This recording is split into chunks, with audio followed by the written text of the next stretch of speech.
morning devotion. I'm forever yours.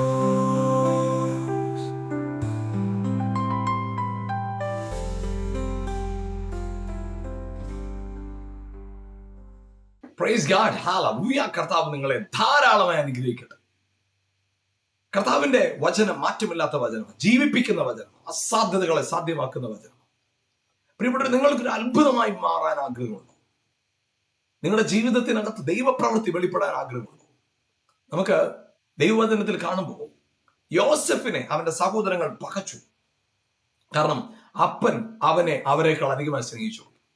എന്നാൽ അവൻ ആദ്യ ദർശനം കണ്ടപ്പോൾ അവനെ കുറിച്ച് പറയുന്നൊരു കാര്യം ഇതാണ്: അവനെ അധികം പകച്ചു.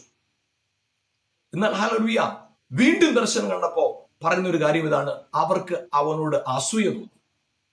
അതായത് പ്രിയപ്പെട്ടവരെ, യോസെഫിന്റെ മറ്റ് സഹോദരങ്ങളെല്ലാം വനത്തിൽ താമസിച്ച് ആടുകളെ മേയ്ക്കുന്നവരാ, മരുഭൂമിയിൽ താമസിച്ച് ആടുകളെ മേയ്ക്കുന്നവർ, അവർ അധ്വാനത്തിൽ ആശ്രയിച്ച് ജീവിക്കുന്നവരാ. എന്നാൽ യോസെഫ് പിതാവിന്റെ ഫേവറിനകത്ത് നിൽക്കുന്നവർ. അത് ഒന്നാമത്തെ പണിയാണ്. എന്നാൽ യോസെഫിനെ പിന്നത്തിൽ കാണാൻ കഴിയുന്നത് ദർശനമുള്ള യോസെഫ്. അതെ പ്രിയപ്പെട്ടവരെ, ഹല്ലേലൂയ, നിങ്ങളുടെ അധ്വാനം ആവശ്യമാണ്. നമ്മളെ ഏൽപ്പിച്ച മേഖലയിൽ നമ്മൾ വിശ്വസ്തരായിരിക്കണം. ചെയ്യാൻ പറ്റുന്ന ഏറ്റവും ബെസ്റ്റ് ആയിട്ട് നമ്മളെ കാര്യങ്ങൾ ചെയ്യണം. എന്നാൽ ദർശനമുള്ളവരായിരിക്കുക. ദർശനമുള്ളവനെയാണ് കർത്താവ് ഉയർത്തുന്നത്. ദർശനമുള്ളവരാകുക. ഹല്ലേലൂയ.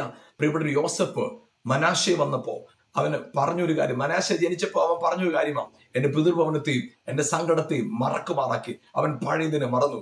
എഫ്രായിം വന്നപ്പോ പറഞ്ഞു: എന്റെ സങ്കടദേശത്ത് എന്നെ വർദ്ധിപ്പിച്ചു. ഞാൻ പറയട്ടെ പ്രിയപ്പെട്ടവർ, ഹല്ലേലൂയ, അവൻ ദർശനമുള്ളവന് കഴിഞ്ഞ നാളുകളെ മറക്കാൻ പറ്റും. അവന്റെ നോട്ടം മുൻപോട്ടാ.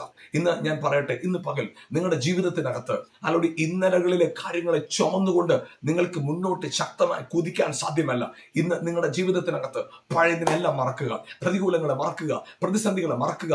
ഹല്ലേലൂയ, നിങ്ങൾക്ക് മുന്നോട്ടൊരു ദർശനമുണ്ട്. ആ ദർശനത്തിൽ അങ്ങ് മുന്നോട്ട് കുതിച്ച് ഹല്ലേലൂയ, നിങ്ങൾക്ക് ഒരിക്കലും പ്രതീക്ഷിക്കാൻ കഴിയാത്ത വാതിലുകൾ, പ്രതീക്ഷിക്കാൻ കഴിയാത്ത സാധ്യതകൾ, നിങ്ങൾക്ക് ഒരിക്കലും പ്രതീക്ഷയ്ക്ക് വകയില്ലാത്ത കാര്യങ്ങൾ ദൈവം നിങ്ങൾക്കായി ഒരുക്കി വെച്ചിട്ടുണ്ട്.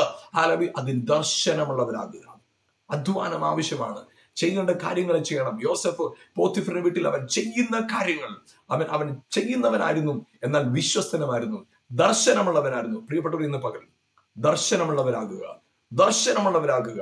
വചനം, നിങ്ങൾ കേൾക്കുന്ന വചനമൊക്കെ ദർശനത്തിൽ നിങ്ങളെ വർദ്ധിപ്പിക്കാനിടയാകട്ടെ. ഇന്ന് പകൽ അത്ഭുതങ്ങളുടെ ഒരു പകലായി മാറട്ടെ. God bless you.